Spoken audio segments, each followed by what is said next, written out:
सिद्धार्थ भाऊंसाठी एकदा जोरदार टाळ्या, अशा टाळ्या की त्या सायलेंट पर्यंत गेल्या पाहिजे, आणखी जोरात सगळ्यांचा एकदम न थांबता. खूप खूप धन्यवाद. आपण सिद्धार्थ भाऊंचं एक एक वाक्य ऐकत होता. एवढ्या कमी वयामध्ये एवढं प्रगल्भ जीवन जगण्यासाठी त्यांच्या आईवडिलाची नक्कीच काहीतरी पुण्यकर्म असतील आणि त्यांच्या पोटी असा पुत्र जन्माला आला. त्यांच्या नावातच सिद्धार्थ आहे. आणि हे काम करत असताना आम्ही त्यांच्यासोबत अगदी कॉलेजच्या जीवनापासून आहोत, तेव्हापासून त्यांना पाहत आहोत एक आदर्श व्यक्तिमत्व म्हणून. कारण राजकारणामध्ये एकमेकावर आरोप केले जातात, परंतु धम्म असा आहे जो एकमेकांचा आदर करतो. आणि सिद्धार्थ भाऊने जे काम निवडलेलं आहे ते काम जगाच्या पाठीवर त्यांनी गगनजी मलिक साहेबांसोबत हा जो धम्मरथ पुढे नेण्याचं काम खांद्यावर घेतलं. महाराष्ट्राच्या नव्हे तर देशाच्या आणि जगाच्या पातळीवर आपले धम्मदूत सिद्धार्थ भाऊ पोहोचलेले आहेत. त्यांचा आपल्या सर्वांना अभिमान आहे. माझ्यासोबत आपण बाबासाहेबांच्या या घोषणेसह त्यांना अभिनंदन देऊयात. डॉक्टर बाबासाहेब आंबेडकरांचा. सिद्धार्थ भाऊ तुमच्या पाठीशी सर्व कुटुंब म्हणून, परिवार म्हणून हे शेकडो किलोमीटरचा प्रवास करून बांधव आलेले आहेत. यापुढे ते येत राहतील, कारण तुमचं काम हे निस्वार्थ आहे. तुम्ही स्वतःच भाषणामध्ये सांगितलं की मी कोणाचाही 1 रुपया न घेता, याला म्हणायचा स्वाभिमान. आणि तो स्वाभिमान बाबासाहेब आंबेडकरांनी शिकवला.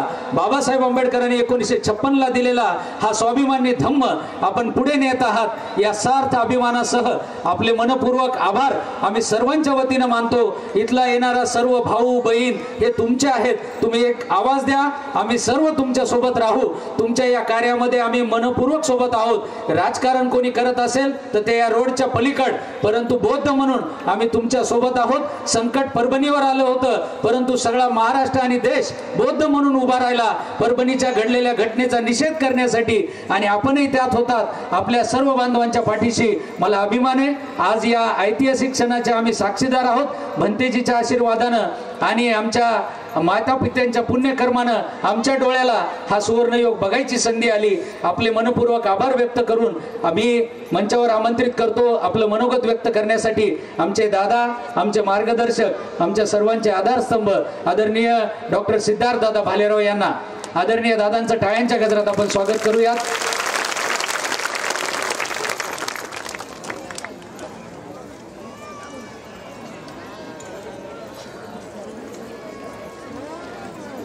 महाकारुणिक तथागत भगवान गौतम बुद्ध, बोधिसत्व डॉक्टर बाबासाहेब आंबेडकर,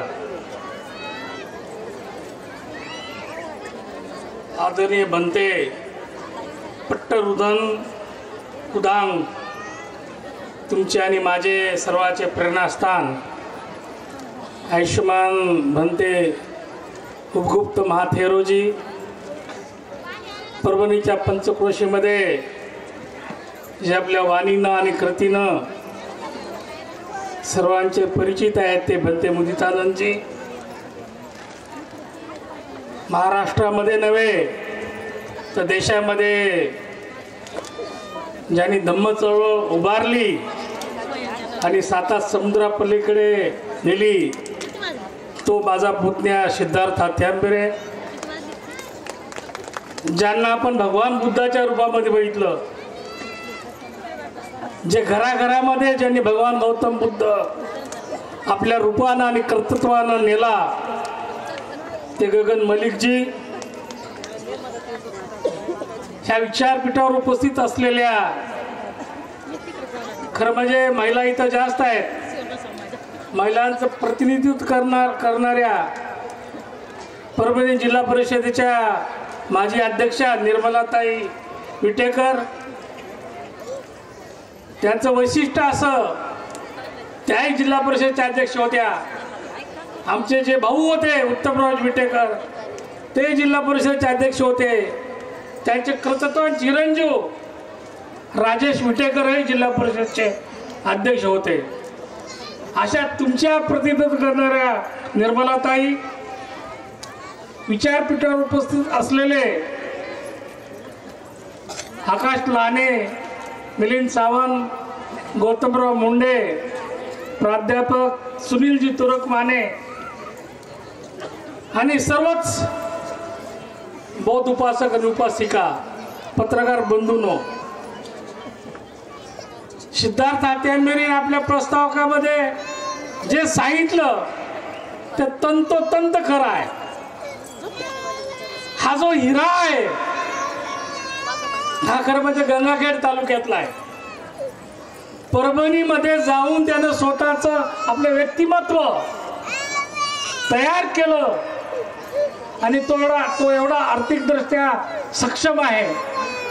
मागील 10 ते 15 वर्षांमध्ये त्यांनी धम्माची चळवळ आणि ते अत्यंत जोमानं सुरू केली आहे. बाबासाहेब म्हणाले होते, भारत हा बौद्धमय करीन. त्यामध्ये त्यांनी त्याचं रणशिंग फुंकलेलं आहे आणि भारत बौद्धमय करण्याच्या पावलावर ते पाऊल ठेवत आहे. आज ही धम्म परिषद आहे.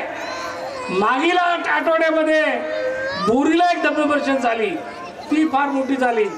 तिथे सिद्धार्थ होता, बंदे मुदतानंदजी त्याचे कार्यवाह होते. मी पण तिथे गेलो होतो. ही जी लोकसंख्या येते, बौद्ध उपासक येत आहेत कार्यक्रमाला, त्यामध्ये कुणी कुठलाही पैसा खर्च करत नाही. स्वतःच्या पैशानं आणि स्वतःच्या घरून जीवन आलेले तुम्ही सर्व मंडळी आहात. बुद्धाच्या आणि बाबासाहेबच्या प्रती तुमच्या ज्या भावना आहेत, ज्या भावनेने तुम्ही ओतप्रोत भरलेले आहात, ते भावनांचे प्रतीक आहे की आपण हजारोच्या संख्येनं ह्या विहाराच्या, उद्या होणाऱ्या विहाराच्या जागेवर आपण आलेला आहात. मला माहित आहे देशामध्ये स्वर्ण बुद्ध विहार कुठं आहे, आणि तसा स्वर्ण विहार, स्वर्ण महाविहार परभणीमध्ये मांडाकडे या इंद्रायणीच्या माळाच्या कुशीमध्ये सिद्धार्थ हात्यांबेरे स्वतःच्या खर्चानं करत आहे. त्यासाठी मी आपल्या सर्वांच्या वतीनं त्यांचं हार्दिक अभिनंदन करतो. त्यांनी हे जे काम हाती घेतलेलं आहे, बाबासाहेबांना सांगितलं, जा उद्याची शासनकर्ती जमात तुम्हाला घडवायची आहे, आणि ते घडवण्याचं काम सिद्धार्थ हात्यांबेरे त्याच्यासोबत त्यांचे जे कार्यकर्ते आहेत त्यांनी हाती घेतलेलं आहे. त्या सर्व कार्यकर्त्यांचं मी तुमच्या वतीनं अभिनंदन करतो. मी भाषण जास्त करणार नाही, पण एक शेर सांगून आपली रजा घेणार आहे. तो शेर असा आहे, शेर जुना आहे परंतु त्यातला जो उत्साह आहे, त्यामध्ये जो मतितार्थ दडलेला आहे, तो नवा आहे. जलाकर सदियों का अंधेरा, जलाकर सदियों का अंधेरा, ढीले ढीले अंबर में हो रही है वो जन जन बहुजन, चलो बुद्ध की ओर, चलो बुद्ध की ओर. असा अर्थ असा आहे. तो हजारो वर्षाचा अंधकार होता, समाजामध्ये मनुस्मृतीचं राज्य होतं, ते नष्ट करून डॉक्टर बाबासाहेब आंबेडकरने तुम्हाला आणि मला बौद्ध केलं. तो जो अंधार होता तो निवळलेला आहे आणि आपण आता खऱ्या अर्थानं बौद्ध झालेला आहे. ज्या ज्या बहुजनांना आज जे बौद्ध आहेत त्यांना नव्हे, तर जी जी बहुजन आहेत, मारे तर मांगे तर ज्या जाती आहेत, मार मांग डोर चांबा साळी कोळी तेली तांबोळी हटकर धनगर मराठा कुणबी, यांना मी या मंचावर असा आवाहन करत आहे. तरी बाबासाहेब आंबेडकर दिलेला भगवान गौतम बुद्धाने स्थापित केलेला बौद्ध धर्म स्वीकारला पाहिजे, आणि या देशाला असलं तर जगामध्ये आपलं जे वर्चस्व आहे ते स्थापित केलं पाहिजे. आपण सर्वजण आला, मला सहयोगाने बोलण्याची संधी दिली, त्यासाठी मी सहयोगाचे लाख लाख ऋण व्यक्त करतो. आपल्या सर्वांची रजा घेतो. जय हिंद, जय भीम, जय भारत. आदरणीय दादा, आपण मौलिक मार्गदर्शन केलेलं आहे. आमच्या स्मृतिशेष गौतम दादाची आठवण आपण प्रत्येक शेअरमधून करून देत असता. आज दादा जर या ठिकाणी असते तर दादाने सिद्धार्थ हात्यांबेरेसाठी एक आठवणीतला शेर म्हणला असता. तो आज आपल्या निमित्ताने इथं आठवला. सिर्फ हंगामा खड़ा करना मेरा मकसद नहीं है, सिर्फ हंगामा खड़ा करना मेरा मकसद नहीं है, मेरी कोशिश ये है कि सूरत बदलनी चाहिए. मेरे दिल में ना सही तेरे दिल में सही, मेरे दिल में ना सही तेरे दिल में सही, हो कहीं भी हो कहीं भी आग आग जलनी जरूर चाहिए, हे दादाचं वाक्य आज आठवतं. दादांसाठी खूप खूप आभारांच्या टाळ्या आपण देऊयात. यानंतर मंचावर आमंत्रित करतो आपलं मनोगत व्यक्त करण्यासाठी ज्या स्मृतिशेष बबन कांबळे साहेबांनी महाराष्ट्रामध्ये बौद्धांचा, गरिबांचा, वंचितांचा आवाज वृत्तपत्राच्या माध्यमातून उभा केला, त्या सम्राटचे कार्यकारी संपादक आदरणीय आमचे बंधू कुणालदादा कांबळे यांना विनंती करतो की आपण मार्गदर्शन करावं.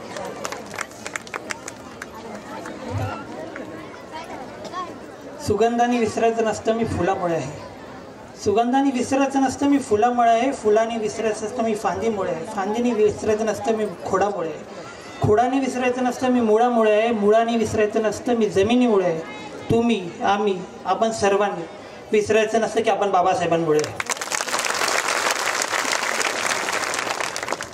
मंचावर उपस्थित भंतेगण, समोर बसलेले सिद्धार्थ हत्यांबेरेवर प्रेम करणारे आणि त्यांच्यासाठी जीव की प्राण देणारे सर्व जणांचा मी पहिला जय भीम करतो. गगन मलिक जी आहेत, गगन मलिक तुम्हाला तर विशेष आभार मानावं असं वाटतं. We are thankful to you because even though you are from other community you are preaching Buddhism to our people. It's very thankful for दिस.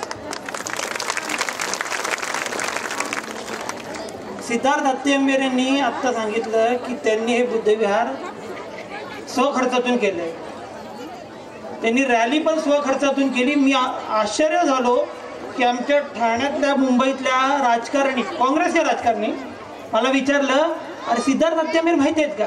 माहिती आहेत ना, नेते आहेत परभणीचे. अरे परभणीचे नेते नाहीत ते, जगात एकमेव मोठी रॅली काढणारे ते सिद्धार्थ हत्यांबेरे.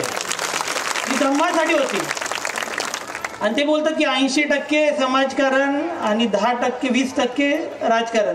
माझ्या मते तर 99% त्यांचं समाजकारणच दिसते, 1% राजकारण. मी राजकारणात होतो, तुम्ही खूप मागे, तुम्ही खूप पुढे जायला पाहिजे.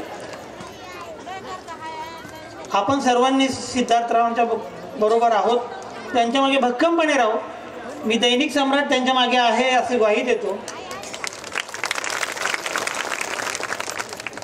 सिद्धार्थ हत्यांबेरेंना पुढे जाण्यासाठी, राजकारणात पण पुढे जाण्यासाठी शुभेच्छा देतो. आणि मी आता भालेराव साहेबांबरोबर जस्ट बोलत असताना आमच्या दोघांमध्ये झालं की पूर्ण, आता आम्ही महाराष्ट्रापुरते बोलू, महाराष्ट्रात जागतिक धम्मध्वज दिन अशा प्रमाणात कोण साजरा करत नाही. ते कॉन्ट्रीब्युशन सिद्धार्थ हत्यांबेरेंनी दिले आणि ते बघून आता दुसरी काही होते. म्हणजे हे पण पायाभरणी सिद्धार्थ हत्यांबेरे साहेबांनी केली हे असं मी म्हणू शकतो. पुढे त्यांना राजकारणात खूप वैभव लाभो वगैरे आपण ते आहोत, पण त्यांनी धम्मामध्ये पण, म्हणजे आता ते गोल्डन टेम्पलचं बोलत आहेत, गोल्डन टेम्पल बाबा आम्ही पंजाबला आहे असं समजतो. तर मालिक साहेब मला बोलले की बाबा की तो पंजाब नंतर आता हा होणार, म्हणजे भारतामध्ये जर बौद्धांचा कुठला कार्यक्रम असेल तर या विहारात होईल. जगातले बुद्ध भंतेगण वगैरे जर आले भारतात तर ते बोलणार की बाबा आम्हाला गोल्डन बुद्ध विहारात जायचं आहे. आणि ते पण सिद्धार्थ हत्यांबेरेंचं योगदान की बाबा जगातून भारतीयांना जर कोण ओळखत असेल धम्मामुळे. आता इव्हन प्रधानमंत्री पण आपले बौद्धांचंच तत्वज्ञान सांगतात ना. तर सिद्धार्थ हत्यांबेरेंना असंच पाठबळ लाभो, आमची साथ त्यांना आहेत, पण पुढे पण त्यांना दीर्घ आयुष्य लाभो आणि 100 हत्तींचं बळ लाभो अशा मी बुद्धचरणी वंदना करतो, प्रार्थना करतो. आणि इथे मला बोलवलं, माझे विचार ऐकलेत, त्यामुळे आयोजकांचे मी धन्यवाद मागतो. सिद्धार्थराव असेच प्रगती करत राहा, आम्ही तुमच्याबरोबर आहोत. जय भीम.